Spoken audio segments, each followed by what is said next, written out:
Imagine a teenager, like, just totally flips their desk in the middle of math class, right? They scream at a teacher and storm out into the hallway. Yeah, it's a scene you hear about a lot. Exactly. And if you were sitting in that room, your first instinct is probably that this kid needs suspension. Oh, absolutely. Because it looks like pure rebellion. It looks like a massive attitude problem. Yeah. But what if I told you that wasn't teenage angst at all? Right. What if that was a very real, totally measurable medical emergency happening right in front of you? It completely changes how you see it. It really does. So welcome to today's deep dive. We are jumping into this massive stack of clinical data and field notes from a comprehensive guide called Bridging the Gap: Adolescent PTSD and School-Based Support. Which is an incredible resource, by the way. Oh, it's fascinating. Yeah. And it includes this incredible look at a real-world program operating down in Georgia right now. Yeah, the MentalSpace school program. That's it. Exactly. And the mission for this deep dive is to completely dismantle everything you probably think you know about teenage trauma. And we're going to explore how schools are literally rewiring their entire approach to mental health. Because it is so desperately needed. It is. Because when post-traumatic stress disorder shows up in a teenager, it doesn't look like that movie trope, like an adult having some cinematic flashback. Right, the classic Hollywood veteran scene. Yeah, it wears a completely different disguise in teenagers. Okay, let's unpack this, because if we misunderstand the disguise, we are completely failing the kid.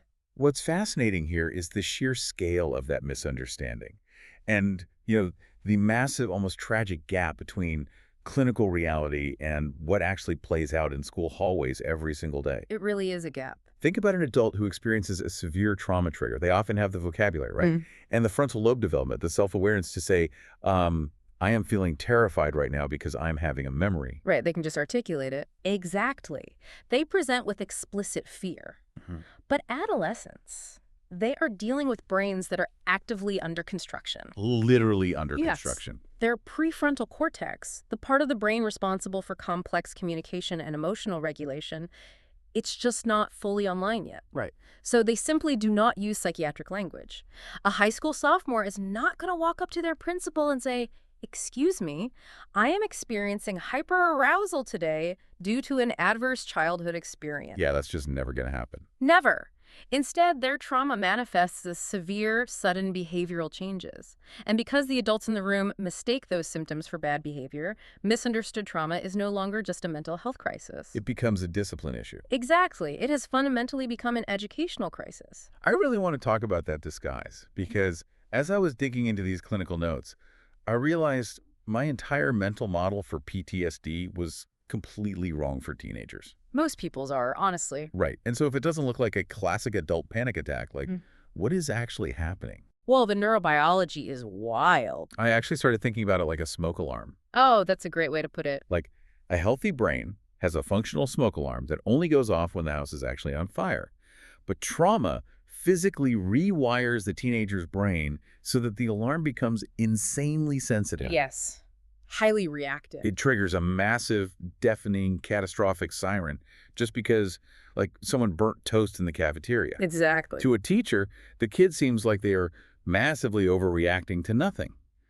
But to the teenager's brain, the house is literally burning down. That analogy of the faulty smoke alarm gets right to the neurobiological heart of the issue. The alarm you are talking about is the amygdala, the brain's threat detection center. Right, the primal part of the brain. Yeah, and in a traumatized brain, it gets locked in the on position.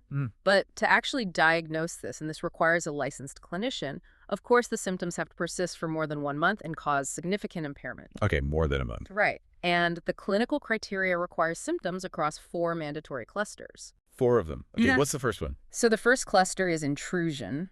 And this isn't just recalling a bad memory. This is the brain forcing unwanted, highly distressing memories or nightmares into the teenager's conscious awareness. Oh, wow. Yeah, it makes them feel as if the threat is occurring all over again in real time. Which naturally leads to the second cluster, avoidance. Right. Precisely. Because if your brain is constantly forcing you to relive a terrifying moment, you are going to do absolutely everything in your power to avoid anything that might trigger that memory. Absolutely.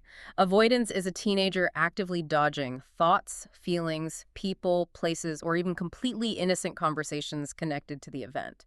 That sounds exhausting. It is. The mental energy it takes to constantly scan your environment and avoid triggers is entirely draining. But in a school setting, this doesn't look like a clinical symptom. What does it look like? It looks like a student suddenly cutting class. It looks like a star athlete abruptly quitting the team for no apparent reason, or a kid just refusing to walk down a certain hallway. To the school, it just looks like truancy or apathy. Man, that's tragic. Then you hit the third cluster, which the data calls negative cognition and mood. Yes, that one it's very difficult. It feels particularly heavy reading through the notes. It's not just feeling sad. The data describes distorted blame. Yeah, a teenager fundamentally convincing themselves that the traumatic event was their fault or that they are permanently broken. And they completely withdraw from their friends. Right.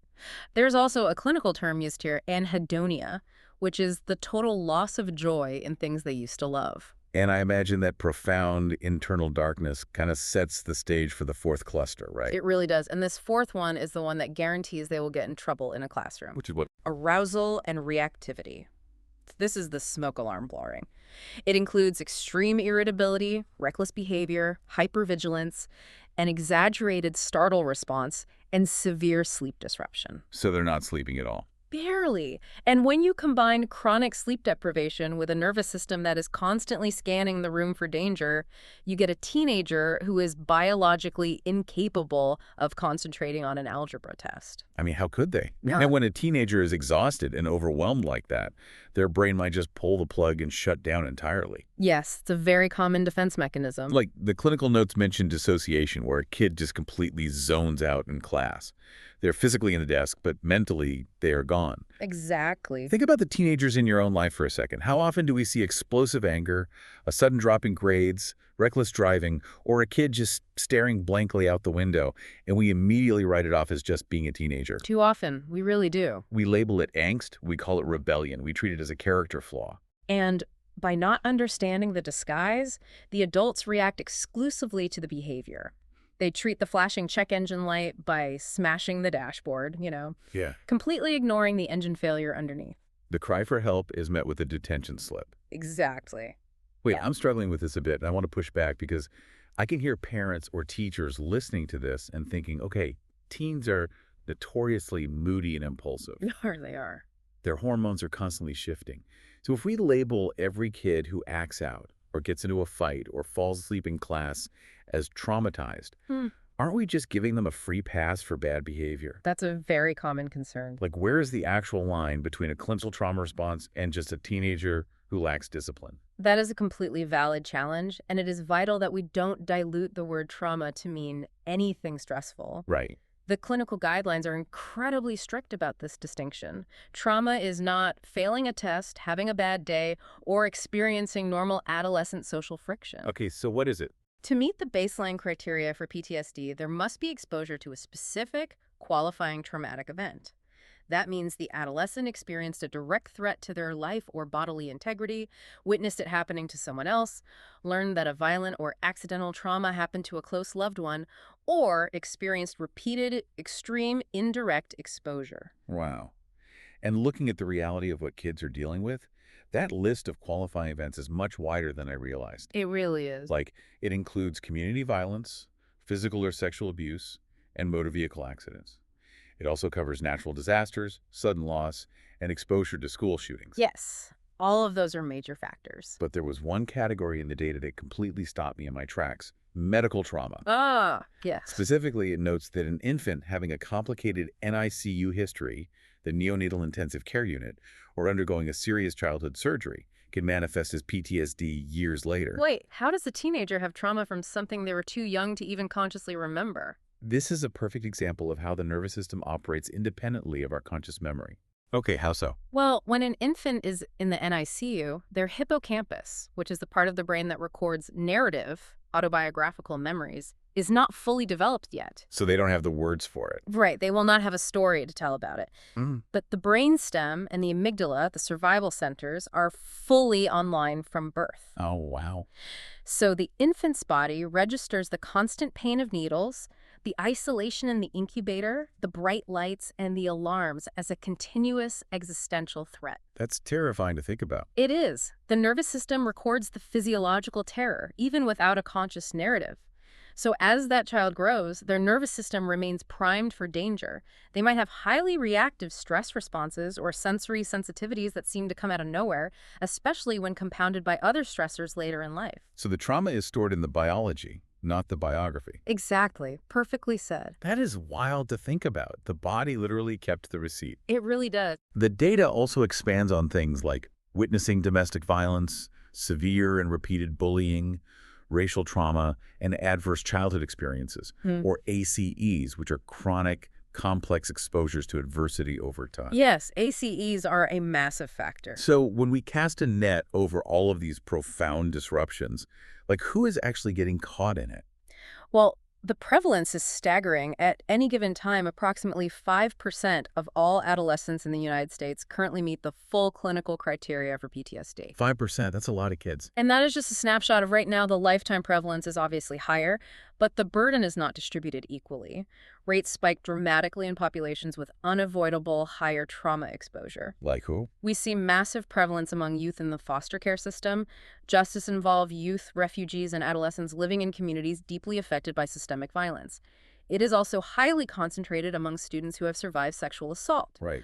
Furthermore, the clinical demographics make it clear that girls and LGBTQ+ youth are disproportionately affected by these events. So let's connect those demographics back to that massive school blind spot we were talking about earlier. Okay. You have 5% of the student body. That is 1 in 20 kids. That means there is likely at least one traumatized teenager sitting in almost every single classroom in the country. Absolutely.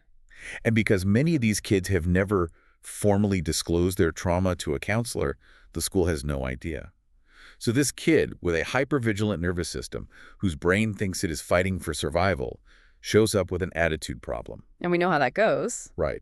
And what does the school do? They deploy the only tool they have, discipline. The kid gets sent to the principal's office, they get detention, they get suspended. We are actively punishing a medical symptom. It is worse than just punishing a symptom. The punishment actually accelerates the disease. How so? Well, when you take a hypervigilant teenager who is suffering from severe arousal and reactivity, and you place them in a punitive, isolating, and often confrontational disciplinary environment, you are pouring gasoline on the fire. Wow. Yeah, that makes sense. You are reinforcing the adolescent's deeply held internal belief that the world is inherently unsafe, hostile, and that the adults around them cannot be trusted. It practically guarantees the behavior will escalate. Here's where it gets really interesting, though. Okay. Because as heavy as all this is, the clinical data actually offers a tremendous amount of evidence-based hope. Yes, it definitely does. The medical community actually knows how to fix this. It is a highly treatable condition. But the immense frustration is that having a proven treatment is entirely useless if the kid cannot actually access it. That's the tragic reality. Right. What good is a cutting-edge therapy if a struggling family is stuck on a 6-month wait list, or if they simply cannot afford the out-of-pocket costs? Access is the absolute bottleneck of mental health care, because from a purely clinical perspective, the puzzle has largely been solved. We have the tools. We do. We have highly effective evidence-based treatments that can rewire that faulty smoke alarm. Trauma-focused cognitive behavioral therapy, or TFCBT, is currently the gold standard. I've heard of that one. Yeah, and we also utilize cognitive processing therapy, prolonged exposure, group modalities like CBIs for schools, and targeted SSRI medications. But one of the most fascinating treatments with strong evidence for adolescents is EMDR, eye movement desensitization and reprocessing. I have heard of EMDR, but to be honest, it always sounded a little bit like science fiction. A lot of people say that. Like you follow a finger with your eyes and the trauma goes away. Yeah. How does that actually work on a neurological level? It does sound unconventional, but the mechanism is incredibly grounded in neuroscience. EMDR physically taxes the brain's working memory. Okay, so it gives the brain too much to do. Basically, yes. During a session, the clinician asks the adolescent to briefly hold a traumatic memory in their mind while simultaneously tracking a moving object like the therapist's hand or a light bar back and forth with their eyes. Right. This dual attention requires a massive amount of cognitive bandwidth. Because the brain only has so much processing power, it cannot hold the vivid, terrifying emotional intensity of the memory while also tracking the physical movement. Oh, wow. That's so clever. It really is. Over repeated sets, the memory is forced to reconsolidate in the brain, but it gets stored without the visceral physical panic attached to it. The teenager still remembers what happened, but it no longer triggers the catastrophic siren in the amygdala. That is brilliant. It literally strips the emotional voltage out of the memory. Exactly. So we have these incredible mechanical solutions to heal these kids. But again, the barrier is cost, transportation, and those agonizing wait lists. And waiting 6 months for a teenager isn't just a neutral pause. If we connect this to the bigger picture, the stakes of that waiting period are life-altering. You cannot just hit pause on an adolescent brain. Right, because they're growing so fast. Yes. During the teenage years, the brain is undergoing a massive phase of synaptic pruning, basically, a use-it-or-lose-it remodeling process. The clinical observation here is stark. Untreated PTSD does not fade away with time. It entrenches. It gets worse. Exactly. When teenagers are left on wait lists, their brains wire themselves around the trauma. Because the teenager cannot find relief, we see the development of severe secondary issues. Like what kind of issues? Well, they develop comorbid depression. They turn to substance use, not to party, but simply to self-medicate their hyperarousal or to numb the relentless intrusive thoughts. Which leads directly to academic failure, suicidality. And ultimately, it hardwires into adult PTSD, which is significantly more difficult to treat once the brain has finished its developmental construction. It's like ignoring a leak in your roof. That's a good way to put it. The longer you wait, the more structural rot you have to deal with later, and the more expensive it becomes for both the individual and for society. Precisely. Which brings us to the most practical part of our deep dive. If the friction of travel, scheduling, and massive community waitlists is the problem, you have to completely remove the friction. You have to bring the clinic to the teenager. Yes. The source material breaks down a specific real-world model operating right now in Georgia called MentalSpace School. And when you look at how they have structured this, it is basically like installing a high-level digital psychiatric clinic directly into the principal's office. It is a remarkable logistical achievement that completely bypasses the traditional barriers to care. MentalSpace School provides comprehensive K-12 mental health support directly within the Georgia school system. Which is huge. It is. Instead of placing a student on a multi-month wait list at a community clinic, this model provides same-day teletherapy intake. Same day. Same day. They assign dedicated licensed therapist teams directly to the schools to ensure continuity of care. And these aren't just generic counselors. These are clinicians specifically trained in those exact evidence-based trauma modalities we just discussed, like TFCBT and EMDR. And it isn't just a therapist sitting in a Zoom room waiting for a kid. The scope is massive. Yes, it's very comprehensive. They handle real-time crisis intervention, suicide and violence prevention, family counseling, and they even offer staff wellness programs. Because obviously, teachers are experiencing heavy secondary trauma from dealing with this on the front lines. Absolutely. Teacher burnout is a huge piece of this puzzle. The data also specifically notes that their therapist network is highly diverse and culturally competent, which is incredibly vital when a student's trying to process complex issues like racial trauma or community violence. You need a clinician who actually understands the context of the environment. Exactly. But to me, the absolute undeniable game changer of this entire model is how they handle the economics. Oh, the financial model is the defining factor for actual accessibility. They have managed to get this integrated system covered by almost every major commercial insurance plan. Right. But crucially, for state programs and vulnerable populations, they accept Medicaid. And for students covered under Medicaid, there is a $0 copay. $0. Zero. Let's really ground that in reality for a second. You have a teenager experiencing severe trauma.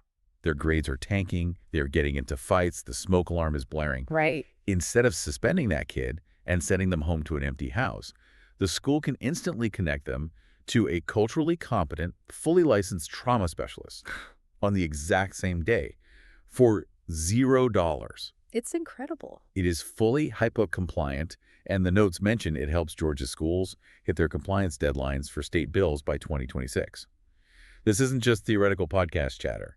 It is a fully functioning logistical machine that is operating right now. And the outcome data proves that treating the mechanism, rather than punishing the symptom, actually works. The numbers are amazing. The metrics from this integrated approach are remarkable. We are looking at an 89% improvement in student attendance. Wow. That directly solves the avoidance and truancy disguise we unpacked earlier. There is a 92% reduction in anxiety symptoms, meaning the amygdala is finally calming down. That is life-changing. And an 85% family satisfaction rate. When you integrate clinical protocols directly into the educational environment, you give that teenager a chance to actually heal their nervous system while staying in school. So what does this all mean for you listening right now? It means that removing the barrier of access literally changes the entire trajectory of a human life. It really does. A teenager who might have dropped out, turned to fentanyl to numb their brain, or ended up deeply entrenched in the justice system, instead gets to regulate their nervous system, graduate, and build a life. It is profound. It is, but it requires all of us to be better observers. We need to stop taking the disguise at face value. So let's quickly summarize those vital red flags. What should you be looking out for in the teens in your life? Well, based on the clinical data, you need to watch for sudden, unexplained behavioral or academic changes, especially if they follow a known stressor or trauma exposure. Right, like a sudden shift. Yes. Pay close attention to a sudden withdrawal from activities, sports, or relationships they previously enjoyed. Watch for severe sleep disruption, intrusive nightmares, a sudden onset of extreme irritability or reckless risk-taking. And obviously anything severe. And of course, any signs of self-harm or substance use. If you see that check engine light flashing, even if the behavior just looks aggressive or apathetic, do not ignore it. And if you see those signs, you have to act. We want to be incredibly clear with the resources provided in our research today. If a teenager is in immediate danger or in crisis, do not wait for an appointment. Please don't. Call or text 988. That is the Suicide and Crisis Lifeline, and it is available 24/7. And for our listeners in Georgia who want to see how this school-based model actually works, you can explore the infrastructure we discussed by visiting MentalSpaceSchool.com. Yes, exactly. The help is real, and it is out there. This raises an important question, though, one that echoes through all the clinical data, the neurobiology, and the outcome statistics we've explored today. What is that? If our entire educational system, and honestly our entire society, fully shifted its baseline disciplinary philosophy, if we stopped looking at a struggling, aggressive, or withdrawn teenager and asking, what is wrong with you? Right. And instead paused, looked at the context of their biology and their life and asked, what happened to you? How would that single perspective shift, fundamentally rewrite not just high school graduation rates, but the entire landscape of adult mental health in our society? Wow. That is an incredibly powerful thought to leave you with. A single shift in perspective can change everything. It really can. Well, thank you so much for joining us on this deep dive today. Keep paying close attention to the people around you, stay curious, and always keep seeking to understand the why behind human behavior. We'll catch you next time.